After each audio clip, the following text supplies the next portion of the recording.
जिहिजिकलଙ୍କ पुस्तक 46 अध्याय पर्वरे राजांको दायित्व। प्रभु सदाप्रभु एही कथा कहती, भीतर प्रांगणर पूर्वाभिमुख द्वार कार्य करिबार 6 दिन जाक बंद रहिबो, मात्र विश्राम दिन खला हेबो ओ अमावास्या दिन खला हेबो। पुणी अधिपति बाहर द्वारर बरंडा पथ देई प्रवेश करी द्वार चौकाठ निकटरे ठिया हेबे ओ याजक माने तांकर होमार्थक ओ मंगलार्थक बलि उत्सर्ग करिबे। आउ से द्वार प्रवेश स्थान रे प्रणाम करिबे ओ तही उतारे बाहरी जिबे, मात्र संध्या पर्यंत द्वार बंद करा जिबो नाही। आउ देशर लोक माने विश्राम बार रे ओ अमावास्या रे सेही द्वार प्रवेश स्थान निकटरे ओ सदाप्रभुंक सम्मुखरे प्रणाम करिबे। पुणी अधिपति सदाप्रभुंक उद्देश्य रे जेउ होम बलि उत्सर्ग करिबे, ताहा विश्राम दिन रे निर्दोष 6 गोटी मेष शाबक ओ निर्दोष 1 गोटी मेष हेबो। आउ भक्ष्य नैवेद्य रूपे मेष संगे 1 औफा देबे ओ मेष शाबक मानक संगे से आपण शक्ति अनुसार भक्ष्य नैवेद्य देबे। पुणी 1 औफा पाई 1 हिन तैल देबे। आउ अमावास्या दिन होम बलि निमंते 1 निर्दोष गवश्य हेबो ओ 6 मेष शाबक ओ 1 मेष हेबो। ए सबु निर्दोष हेबे। आउ से भक्ष्य नैवेद्य रूपे गवश्य संगे 1 औफा, मेष संगे 1 औफा ओ मेष शाबक मानक संगे आपण शक्ति अनुसार देबे। आउ 1 औफा पाई 1 हिन तैल देबे। पुणी अधिपति जेतेबेले प्रवेश करिबे, सेतेबेले से द्वार बरंडा पथ देई भितरे प्रवेश करिबे ओ सेही पथ देई बाहरी जिबे। मात्र निरूपित पर्वमानर समय रे जेतेबेले देशर लोक माने सदाप्रभुंक छामुको आसीबे, सेतेबेले जेउ लोक प्रणाम करिबा पाई उत्तर द्वार पथ देई भितर को आसे, से दक्षिण द्वारर पथ देई बाहरी जिबो। आउ जेउ लोक दक्षिण द्वार देई भितरे प्रवेश करे, से उत्तर द्वारर पथ देई बाहरी जिबो। से जेउ द्वारर पथ देई भितर को आसिला, सेही पथ देई फेरिबो नाही, मात्र आपण सम्मुखस्थ पथ देई बाहरी जिबो। पुणी लोक माने जेतेबेले भितर को जिबे, सेतेबेले अधिपति सेमानंक मध्यरे थाई भितर को जिबे ओ बाहरी जिबा बेले से माने एकत्र होई बाहरी जिबे। आउ पर्व ओ उत्सव आदि समय रे भक्ष्य नैवेद्य रूपे 1 गवश्य संगे 1 औफा ओ 1 मेष संगे 1 औफा, आउ मेष शाबक मानक संगे से आपण शक्ति अनुसार ओ 1 औफा संगे 1 हिन तैल देबे। पुणी अधिपति जेतेबेले स्वेच्छादत्त उपहार सदाप्रभुंक उद्देश्य रे होम बलि अबा मंगलार्थक बलि स्वेच्छादत्त उपहार रूपे उत्सर्ग करिबे, सेतेबेले तांको पाई पूर्वाभिमुख द्वार फिटा जिवो। आउ से विश्राम दिन रे जेपरि करंती, सेपरि आपणा होम बलि ओ मंगलार्थक बलि उत्सर्ग करिबे। तहु से बाहरी जिबे ओ बाहरी गला उतारे द्वार बंद करा जिवो। पुणी तुम्भे प्रतिदिन सदाप्रभुंक उद्देश्य रे होम बलि निमंते 1 वर्षीय निर्दोष 1 मेष शाबक उत्सर्ग करिबो। प्रति प्रभात तुम्भे ताहा उत्सर्ग करिबो। आउ तही संगे तुम्भे प्रति प्रभात भक्ष्य नैवेद्य रूपे 1 औफार षष्ठांश ओ सरु मैदा को तिंताइबा पाई 1 हिन तृतीयांश तैल उत्सर्ग करिबो। एहा नित्य स्थायी विधि अनुसार सदाप्रभुंक उद्देश्य रे चिरकालीन भक्ष्य नैवेद्य अटे। एही रूपे लोक माने नित्य होम बलि रूपे प्रति प्रभात मेष भक्ष्य नैवेद्य ओ तैल उत्सर्ग करिबे। प्रभु सदाप्रभु एही कथा कहती, अधिपति जेबे आपणा पुत्रगण मध्यरु काहाकु किछि दान करंती, तेबे ताहा ताहांको उत्तराधिकार, ताहा तांको पुत्रगणर हेबो। से माने उत्तराधिकार क्रमे ताहा भोग करिबे। मात्र से जेबे आपणार दास मानक मध्यरु जनकु आपणा उत्तराधिकारु किछि दान करंती, तेबे ताहा मुक्ति वर्ष पर्यंत ତାହାର ହେବ, ତହିଁ ଉତ୍ତାରେ ତାହା ଅଧିପତିଙ୍କର ହେବ। ତାଙ୍କ ଉତ୍ତରାଧିକାରୀତ୍ୱ କେବଳ ତାଙ୍କ ପୁତ୍ରଗଣର ହେବ। ଆହୁରି ଅଧିପତି ଲୋକମାନଙ୍କୁ ସେମାନଙ୍କ ଅଧିକାରରୁ ଚ୍ୟୁତ କରିବା ନିମନ୍ତେ ସେମାନଙ୍କ ଉତ୍ତରାଧିକାର ହରଣ କରିବେ ନାହିଁ। ଆମ୍ଭର ଲୋକମାନେ ଆପଣା ଆପଣା ଅଧିକାରରୁ ଯେପରି ଛିନ୍ନ ଭିନ୍ନ ହୋଇନଥାନ୍ତି, ଏଥିପାଇଁ ସେ ଆପଣା ଅଧିକାର ମଧ୍ୟରୁ ଆପଣା ପୁତ୍ରମାନଙ୍କୁ ଉତ୍ତରାଧିକାର ଦାନ କରିବେ। ଏ ଉତ୍ତାରେ ସେ ଦ୍ୱାର ପାର୍ଶ୍ୱସ୍ଥ ପ୍ରବେଶ ପଥ ଦେଇ ମୋତେ ଯାଜକମାନଙ୍କର ଉତ୍ତରାଭିମୁଖ ପବିତ୍ର କୋଠରୀ ଶ୍ରେଣୀକି ଆଣିଲେ। ଆଉ ଦେଖ, ସେଠାରେ ପଶ୍ଚିମ ଦିଗର ପଶ୍ଚାତ୍ ଭାଗରେ ଏକ ସ୍ଥାନ ଥିଲା, ମନ୍ଦିର ପାକଶାଳା। ପୁଣି ସେ ମୋତେ କହିଲେ, ଏହି ସ୍ଥାନରେ ଯାଜକମାନେ ଦଶାର୍ଥକ ବଳି ଓ ପାପାର୍ଥକ ବଳି ସିଦ୍ଧ କରିବେ ଓ ଭକ୍ଷ୍ୟ ନୈବେଦ୍ୟ ପାକ କରିବେ। ସେମାନେ ଲୋକମାନଙ୍କୁ ଶୁଚି କରିବା ନିମନ୍ତେ ବାହାର ପ୍ରାଙ୍ଗଣକୁ ତାହା ସବୁ ଆଣିବେ ନାହିଁ। ଏ ଉତ୍ତାରେ ସେ ମୋତେ ବାହାର ପ୍ରାଙ୍ଗଣକୁ ଆଣି ସେହି ପ୍ରାଙ୍ଗଣର ଚାରିକୋଣ ଦେଇ ଗମନ କରାଇଲେ। ଆଉ ଦେଖ, ସେହି ପ୍ରାଙ୍ଗଣର ପ୍ରତ୍ୟେକ କୋଣରେ ଗୋଟିଏ ଗୋଟିଏ ପ୍ରାଙ୍ଗଣ ଥିଲା। ପ୍ରାଙ୍ଗଣର ଚାରିକୋଣରେ 40 ହାତ ଦୀର୍ଘ ଓ 30 ହାତ ପ୍ରସ୍ଥ ପ୍ରାଚୀର ବେଷ୍ଟିତ ଏକ ଏକ ପ୍ରାଙ୍ଗଣ ଥିଲା। କୋଣମାନର ଏହି ଚାରି ପ୍ରାଙ୍ଗଣର ସମାନ ମାପ ଥିଲା। ପୁଣି ସେହି ଚାରିର ଭିତରେ ଚାରିଆଡ଼େ ଏକ ଏକ ଧାଡ଼ି ଗାନ୍ଥୁନି ଥିଲା। ଆଉ ସେହି ସବୁ ଧାଡ଼ିର ତଳେ ଚାରିଆଡ଼େ ପାକ ସ୍ଥାନ ନିର୍ମିତ ହୋଇଥିଲା। ଏଥିରେ ସେ ମୋତେ କହିଲେ, ଏସବୁ ପାକ ଗୃହ। ଏ ସ୍ଥାନରେ ଗୃହର ପରିଚାରକମାନେ ଲୋକମାନଙ୍କ ବଳି ସିଦ୍ଧ କରିବେ। ଜିହିଜିକଲ୍ ପୁସ୍ତକ 47 ଅଧ୍ୟାୟ। ମନ୍ଦିରରୁ ନିର୍ଗତ ହେଉଥିବା ଝରଣା। ଅନନ୍ତର ସେ ମୋତେ ଫେରାଇ ଗୃହର ଦ୍ୱାର ନିକଟକୁ ଆଣିଲେ। ଆଉ ଦେଖ, ଗୃହ ପ୍ରବେଶ ସ୍ଥାନର ତଳରୁ ଜଳ ନିର୍ଗତ ହୋଇ ପୂର୍ବ ଦିଗରେ ବହିଲା, କାରଣ ଗୃହର ଅଗ୍ରଭାଗ ପୂର୍ବାଭିମୁଖ ଥିଲା।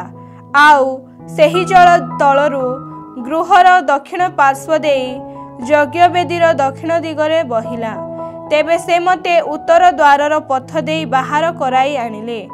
ଆଉ ବାହାର ପଥ ଦେଇ ବୁଲାଇ ପୂର୍ବାଭିମୁଖ ଦ୍ୱାରର ପଥ ଦେଇ ତାହାର ଦ୍ୱାରକୁ ନେଇଗଲେ। ଆଉ ଦେଖ, ସେ ସ୍ଥାନରେ ଦକ୍ଷିଣ ପାର୍ଶ୍ୱରେ ଜଳ ବହୁଥିଲା। ସେହି ବ୍ୟକ୍ତି ଯେତେବେଳେ ପରିମାପକ ରଜ୍ଜୁ ଆପଣା ହସ୍ତରେ ଧରି ପୂର୍ବ ଆଡ଼େ ବାହାରିଲେ, ସେତେବେଳେ ସେ 1000 ହାତ ମାପିଲେ। ପୁଣି ମୋତେ ଜଳ ମଧ୍ୟ ଦେଇ ଗମନ କରାଇଲେ। ଜଳ ବଳାଗଣ୍ଠି ସରିକି ହେଲା। ପୁନର୍ବାର ସେ 1000 ହାତ ମାପିଲେ ଓ ମୋତେ ଜଳ ମଧ୍ୟ ଦେଇ ଗମନ କରାଇଲେ। ଜଳ ଆଣ୍ଠୁ ସରିକି ହେଲା। ପୁନର୍ବାର ସେ 1000 ହାତ ମାପିଲେ। ଜଳ ମଧ୍ୟ ଦେଇ ମୋତେ ଗମନ କରାଇଲେ। ଜଳ କଟି ସରିକି ହେଲା। ତହିଁ ଉତ୍ତାରେ ସେ 1000 ହାତ ମାପିଲେ। ସେତେବେଳେ ତାହା ଗୋଟିଏ ନଦୀ ହେଲା।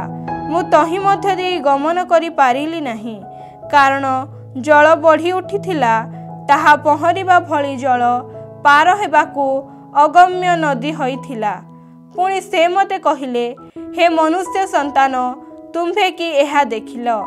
ତହିଁରେ ସେ ମୋତେ ଫେରାଇ ନଦୀ ତୀରକୁ ଆଣିଲେ। ମୁଁ ଫେରି ଆସିଲା ବେଳେ ଦେଖ, ନଦୀ ତୀରର ଏ ପାଖରେ ଓ ସେ ପାଖରେ ଅନେକ ଅନେକ ବୃକ୍ଷ ଥିଲା। ତହିଁରେ ସେ ମୋତେ କହିଲେ, ଏହି ଜଳ ସବୁ ପୂର୍ବ ଅଞ୍ଚଳ ଆଡ଼େ ବହୁଅଛି ଓ ତାହା ଗଡ଼ି ଆରାବାକୁ ଯିବ, ଆଉ ତାହା ସମୁଦ୍ର ଆଡ଼କୁ ଯିବ। ଯେଉଁ ଜଳ ସବୁ ନିର୍ଗତ ହେଲା, ତାହା ସବୁ ସମୁଦ୍ରରେ ପ୍ରବେଶ କରିବ, ତହୁଁ ସେ ଜଳ ଉତ୍ତମ ହେବ। ପୁଣି ଏହି ନଦୀ ସବୁ ଯେ ସକଳ ସ୍ଥାନ ଦେଇ ବହିବ, ସେ ସ୍ଥାନ ସ୍ଥିତ ବହୁ ସଂଖ୍ୟକ ଜୀବଜନ୍ତୁ ସବୁ ବଞ୍ଚିବେ ଓ ସେ ସ୍ଥାନରେ ଅପାର ମତ୍ସ୍ୟ ହେବେ, କାରଣ ଏହି ସବୁ ଜଳ ସେ ସ୍ଥାନକୁ ଆସିଅଛି ଓ ସମୁଦ୍ରର ଜଳ ଉତ୍ତମ ହେବ। ଆଉ ଯେକୌଣସି ସ୍ଥାନ ଦେଇ ଏହି ନଦୀ ବହେ, ସେ ସ୍ଥାନର ସକଳ ହିଁ ସଞ୍ଜୀବିତ ହେବେ। ଆଉ ତହିଁ ନିକଟରେ ମତ୍ସ୍ୟଧାରୀମାନେ ଠିଆ ହେବେ। ଔନ ଗଦିଠାରୁ ଔନ ଇଗ୍ଲୟିମ୍ ପର୍ଯ୍ୟନ୍ତ ଜାଲ ପ୍ରସାରିବାର ସ୍ଥାନ ହେବ ଓ ମତ୍ସ୍ୟ ସବୁ स्व स्व जाति अनुसारे महासमुद्रर मत्स्य न्याय संख्यारे अतिशय हेबे। मात्र तहिर पंकस्थान व झीलभूमि सकल उत्तम हेब नाही। से सबु लवण पाई समर्पित हेब। आउ नदी निकटरे तहिर तीर उपरे ए पाखरे व से पाखरे सर्वप्रकार भोजनार्थ फलवृक्ष हेब। तहिर पत्र मलिन हेब नाही, क्यबा तहिर फलर अभाव हेब नाही। सेही जल सबु पवित्र स्थानरु निर्गत हेबा हेतुरु वृक्ष प्रति मास नूतन फल फलिब व तहिर फल आहारार्थे व तहिर पत्र आराग्यार्थे हेब। जमीर विभाग। प्रभु सदाप्रभु एही कथा कहंती, तुम्हे माने इस्राएल वंशर 12 गोष्ठीर अनुसारे उत्तराधिकार निमंते जेउ देश विभाग करिब ताहार सीमा एही जोसेफ 1 रु अधिक अंश पाइब। आउ तुम्भमानंकर एक जेपरी अन्य सेपरी ताहा उत्तराधिकार रूपे पाइब। तद विषय तुम्भमानंकर पितृपुरुष मानंकु ताहा देवा पाई आम्भे आपणा हस्त उठाइलु व एही देश उत्तराधिकार निमंते तुम्भमानंकर हेब। पुणी देशर सीमा एही हेब। उत्तर दिगरे हितलोन पथ निकटस्थ महासमुद्र ठारू सदादर प्रवेश स्थान पर्यंत हमात बरथा दामास्कस्र व हमातर सीमार मध्यस्थित सिब्रियम हरणर सीमा निकटस्थ हत्सर हतिकन पुणी समुद्र ठारू सीमा दामास्कस सीमा निकटस्थ हत्सर औनन हेब। आउ उत्तर दिगरे उत्तररे हमात्र सीमा एहा उत्तर सीमा। आउ पूर्व दिगरे हौरण दामास्क व गिलिदिय। आउ पूर्व दिगरे हौरण दामास्क व गिलियद। आउ इस्राएल देशर मध्यवर्ती जर्धन हेब। तुम्हे माने उत्तर सीमारु पूर्व समुद्र पर्यंत मापिब, एहा पूर्व सीमा। आउ दक्षिण दिगरे दक्षिण सीमा तामर ठारू मरिबत कादेशस्थ जल मिसरर स्रोता मार्ग व महासमुद्र पर्यंत हेब, एहा दक्षिण दिगर दक्षिण सीमा। पुणी दक्षिण सीमा ठारू हमात्र सम्मुखस्थ स्थान पर्यंत महासमुद्र पश्चिम सीमा हेब, एहा पश्चिम सीमा। एही रूपे तुम्हे माने इस्राएल रो गोष्ठी अनुसारे आपण मानक मध्यरे एही देश विभाग करिब। पुणी तुम्हे माने आपण मानकर व जेउ विदेशी लोक माने तुम्भ मानक मध्यरे प्रवास करंती व तुम्भ मानक मध्यरे संतान संतति उत्पन्न करिवे, से मानकर उत्तराधिकार निमंते गुलिबांट द्वारा देश विभाग करिब। आउ से माने तुम्भ मानक प्रति इस्राएल संतानगणर मध्यरे गृहजात संतानगणर तुल्य हेबे। से माने तुम्भ मानक सहित इस्राएल गोष्ठीगण मध्यरे उत्तराधिकार प्राप्त हेबे। आउ विदेशी लोक जो गोष्ठी मध्यरे प्रवास करे से स्थान रे तुम्हे माने ताहाकु अधिकार देव, एहा प्रभु सदाप्रभु कहंती। जिहिजिकल पुस्तक 48 अध्याय। गोष्ठी वर्गर एही नाम। हमात्र प्रवेश स्थान को जिबार हतलनर पथ निकटस्थ उत्तर प्रांत सीमा ठारू दामास्कस्र सीमा निकटस्थ हर्षर औनन हमात पार्श्वस्थ उत्तर दिग पर्यंत। आउ तहिर पूर्व व पश्चिम सीमा हेब दान एक अंश। आउ दानर सीमा निकटरे पूर्व ठारू पश्चिम सीमा पर्यंत आसेर एक अंश। पुणे आसेरर सीमा निकटरे पूर्व ठारू पश्चिम सीमा पर्यंत नप्ताली एक अंश व नप्तालीर सीमा निकटरे पूर्व ठारू पश्चिम सीमा पर्यंत मनसिंह एक अंश। आउ मनसिंहर सीमा निकटरे पूर्व ठारू पश्चिम सीमा पर्यंत इफ्रियम एक अंश।